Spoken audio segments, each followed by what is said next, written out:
Welcome back after the break. Basit صاحب، آپ نے پہلے بھی کہیں تذکرہ کیا تھا کہ بھارت G7 کا پرماننٹ ممبر بن جائے گا. کیا آپ اپنے موقف پر اب بھی قائم ہیں؟ یہ میں نے بہت عرصہ پہلے کہیں کہا تھا، بلکہ ڈسافر میں کہا تھا کہ جی پاسبل ہے، کیونکہ اب دیکھیے نا، بھارت کی اکانومی ہو گئی ہے $4 ٹریلین کی، تو ایک میجر اکانومی تو ہے. وہ الگ بات ہے کہ ابھی بھی بھارت کے اندر millions and millions of people are living below the poverty poverty line. Line, yes. تو وہ ان کا چونکہ پر کیپٹا انکم پاپولیشن بہت زیادہ ہے نا، 1.5 بلین. تو لیکن جی ڈی پی ان کی بہرحال ہاں جی. 4 ٹریلین تک پہنچ گئی ہے، اور وہ ترقی بھی آگے بھی چل رہے ہیں، بڑھ رہے ہیں. تو ممکن ہے کسی سٹیج پہ، اور پھر چونکہ اپنے آپ کو ڈیموکریسی کہتے بھی ہیں، گو کہ فالٹ لائنز تو بے شمار ہیں، لیکن وہ کس ملک میں نہیں ہے. سچی بات تو بالکل. یہ ہے، ممکن ہے ابھی بھی، لیکن بہرحال ابھی دلی ہنوز دور است والی بات ہے نا، وہی ہے، ہنوز دلی دور است. تو لیکن یہ بھی جان دیکھیے اگر آپ، تو بھارت بہرحال G7 کی سمٹس میں شرکت تو کر رہا ہے 2003 سے، مطلب مودی کے آنے سے پہلے کی بات کر رہا ہوں. اور مودی صاحب نے خود ایکچولی یہ 7ویں ان کی سمٹ ہے یہ جو انہوں نے اٹینڈ کی ہے. تو ایک بن تو گیا ہے، اور پھر یہ ایک انفارمل گروپنگ ہے، کوئی فارمل گروپنگ تو ہے نہیں، نہ کوئی سیکریٹریٹ ہے، نہ کوئی ہیڈ کوارٹرز ہے. یہ بالکل وہ جو ہے نا شنگھائی کوآپریشن آرگنائزیشن، وہ والا حال ہے ان کا بھی، یا G20 فار دیٹ میٹر. تو اس وجہ سے پاسبلٹی تو رہے گی اگر اکنامک، کیونکہ اکنامک گروپنگ ہے نا بنیادی طور پہ، تو یہ اکنامک ایشوز پہ بات کرتا ہے یہ گروپ. تو ممکن ہے کہ آنے والے سالوں میں یہ بھی ہو سکتا ہے. ابھی تو خیر تیار نہیں ہے G7 کے باقی ممالکوں کہ پریزیڈنٹ ٹرمپ نے شاید جو کینیڈین پرائم منسٹر ہیں، کیا نام ہے، مارک کارنی، ان کے ساتھ فرانس سے ملاقات میں کہا ہے کہ بہت زیادتی کی ہم لوگوں نے جب ہم نے رشیا کو G8 سے نکالا. تو G8 پھر G7 ہو گئی دوبارہ. اگر وہ G8 یہ ایکچولی رشیا کو نکالا تھا 2014 میں، جب کرائمیا میں رشیا نے حملہ کیا تھا، آکوپائی کر لیا تھا اس کو، تو پھر رشیا کو فارغ کر دیا گیا تھا G8 سے.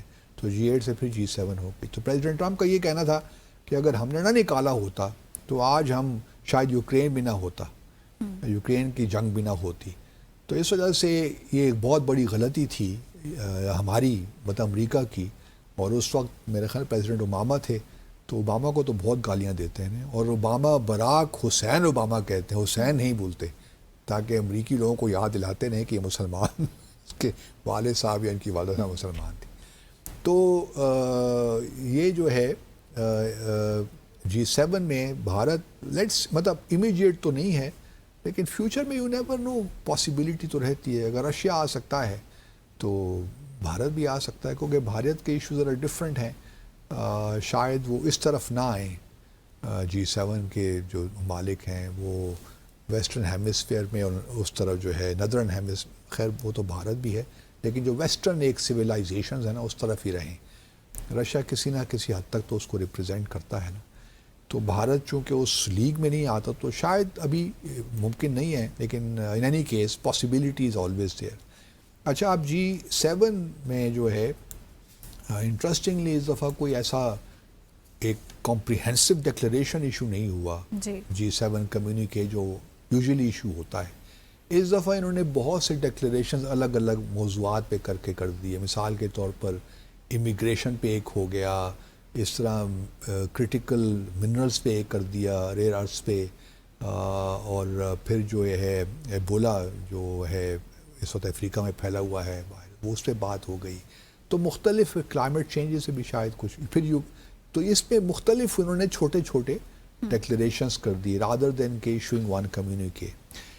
ہمارے لیے جو انٹرسٹ تو خیر سبھی میں ہونا چاہیے، لیکن چونکہ ہمارے پاس وقت تھوڑا ہوتا ہے، ہر ڈکلیریشن پہ ہم الگ الگ بات کر نہیں سکتے، تو میں نے پک کیا ہے جو G7 leaders statement on geopolitical issues. تو اس پہ ہم مختصراً بات کر لیتے ہیں. اس میں جو پہلا نقطہ ہے، جو پہلا پارٹ ہے، وہ یوکرین سے ہے. یوکرین سے شروع کرتے ہیں. اور انٹرسٹنگ بات یہ ہے کہ اس میں یوکرین کا ذکر کرتے ہوئے اس بات کی یقین دہانی کرائی گئی ہے یوکرین کو کہ ہم پرووائڈ کریں گے چیزیں مطلب لانگ رینج کیپیبلٹیز اور ایڈیشنل سسٹمز دیں گے اور ملٹری پروڈکشن کی الاؤ کریں گے یوکرین کو تاکہ وہ رشیا کے ایگریشن کو ختم کر سکے یا ریورس کر سکے. تو اس میں امریکہ بھی شامل ہے یاد رہے. تو امریکہ کی جانب سے اور پریزیڈنٹ ٹرمپ کے ہوتے ہوئے یہ بات کرنا اہم بات ہے. لیکن یہ بھی یاد رہے کہ پریزیڈنٹ زیلنسکی صاحب کو ہی بلایا گیا تھا اس سمٹ میں, تو انہوں نے بھی اس پہ شرکت کی اور پھر پریزیڈنٹ ٹرمپ سے بھی ایک ملاقات ان کی ہوئی, بائی لیٹرل ملاقات بھی ہوئی. اور اسی ملاقات کے دوران ہی پریزیڈنٹ ٹرمپ نے بات کی جو ہے اپنا صدر پیوٹن سے. تو یہ بھی ایک امپورٹنٹ بات ہے. اگر یہ تھوڑا سا جو ایران کے ساتھ MOU ہے اس پہ ٹیکنیکل ٹاک شروع ہو جاتی ہیں تو پھر لگتا یہی ہے کہ فوکس پھر جائے گا یوکرین پہ اور پھر پریزیڈنٹ ٹرمپ ذرا ڈبل ڈاؤن کریں گے اپنی ایفرٹس کو تاکہ یوکرین کی جنگ کو بھی ختم کیا جا سکے, کیونکہ یہ بھی ان کی ٹاپ موسٹ پریورٹی میں تو شروع سے ہی تھا. بلکہ وہ کہتے تھے کہ میں 24 گھنٹوں میں یہ جنگ ختم کروا دوں گا.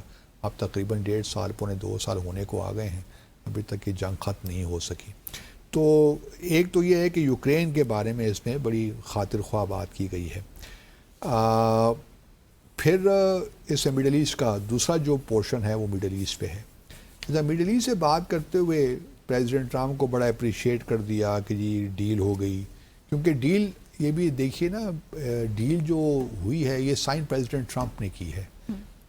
میں پچھلے سیگمنٹ میں کہنا بھول گیا کہ کچھ لوگ کہہ رہے ہیں نا کہ کیوں جنیوا نہیں گئے. تو اب جب پریزیڈنٹ ٹرمپ نے وہ ڈیل سائن کر دی تو وہ ڈیل دوبارہ تو سائن نہیں ہو سکتی نا. اب JD وینس کا سائن کرنے کا کیا مطلب ہے؟ اس طرح سے صدر پزشکیان نے کر دی تو اب عباس اراغچی یا باقر قالیباف کا سائن کرنے کا کیا مطلب ہے؟ جب ہائیسٹ لیول پہ ہوگی تو بات ختم ہو گئی. تو اس وجہ سے جو ہے ایک تو پریزیڈنٹ ٹرمپ کو اپریشیٹ کیا گیا, اور جب فرانس میں تھے وہیں یہ ڈیل سائن ہوئی تھی میں خواہ بدھ کے روز. تو اس وجہ سے جو ہے کہا گیا ہے کہ جی جس طرح پریزیڈنٹ ٹرمپ نے بات جس طرح ایران پہ کی ہے تو یوکرین پہ بھی ہم ان کو انکریج کریں گے کہ یوکرین کے معاملے میں بھی ایفرٹ کریں. یہاں تک اس کی مڈل ایسٹ پہ بات ہے, اس سے بورڈ آف پیس کا کہیں ذکر نہیں ہے جو پریزیڈنٹ ٹرمپ نے بنایا تھا, اور اس کی وجہ یہی ہے کہ بہت سی یورپین کنٹریز خاص طور پہ UK فرانس وغیرہ وہ اس کو انڈورس نہیں کرتے. لیکن انٹرسٹنگلی یہاں پہ فلسطین کی ریاست کی بات بھی نہیں ہے. گو کہ غزہ میں ہیومینیٹیرین ایڈ کی بات کی ہے لیکن فلسطین کی ریاست قیام کی بات کہیں نہیں ہے. شاید اس میں امریکہ کو کوئی پرابلم ہو, اس وجہ سے اس میں نہیں ہے. باقی انڈو پیسیفک کا ذکر ہے. گو کہ اب تو جو پہلے انڈو پیسیفک کمانڈ تھی نا امریکہ کی, اس کا نام انہوں نے تبدیل کر کے دوبارہ پھر پیسیفک کمانڈ جو اس کا اوریجنل نام تھا وہی دوبارہ کر دیا. اس میں بھارت میں کافی شور شرابہ ہو رہا ہے کہ ایسا کیوں ہو گیا. تو اس میں انڈو پیسیفک کا ذکر ہے اور ساتھ میں نارتھ کوریا کا بھی ذکر ہے کہ نارتھ کوریا کا جو نیوکلیر اور بیلسٹک میزائل پروگرام یہ خطے کے لیے خطرہ ہیں. لیکن اور پھر جو ہے چائنا کا ذکر ہے, اور چائنا کا ذکر پازیٹیو سینس میں ہے کہ ایک global welcome global convergence for growth summit جو پریزیڈنٹ میکرون نے جون 11 کو بلائی تھی, اس میں چائنا کا ذکر ہے. بلکہ چائنا کو کرٹیسائز نہیں کیا گیا اس میں. تو ایک چھوٹی سی ڈکلیریشن ہے بٹ امپورٹنٹ. اور اب اگلی جو G7 سمٹ ہے شاید وہ US میں ہو رہی ہے, تو اس کو پریزیڈنٹ ٹرمپ پریزائڈ کریں گے. تو انٹرسٹنگ ٹائمز اہیڈ. دیکھتے ہیں کہ پرائم منسٹر مودی کو بلاتے ہیں کہ نہیں بلاتے. بالکل. نیکسٹ اپنا سیگمنٹ ہم سٹارٹ کریں گے جو پریزیڈنٹ ٹرمپ اور وزیر اعظم مودی کے مابین ملاقات ہوئی ہے. اس ملاقات میں طیاروں کا ذکر کرنا بھول گئے ہیں. یہ جانوں گی باسط صاحب کے سے کہ اس کی وجہ کیا ہے. Let's take a short commercial break hair.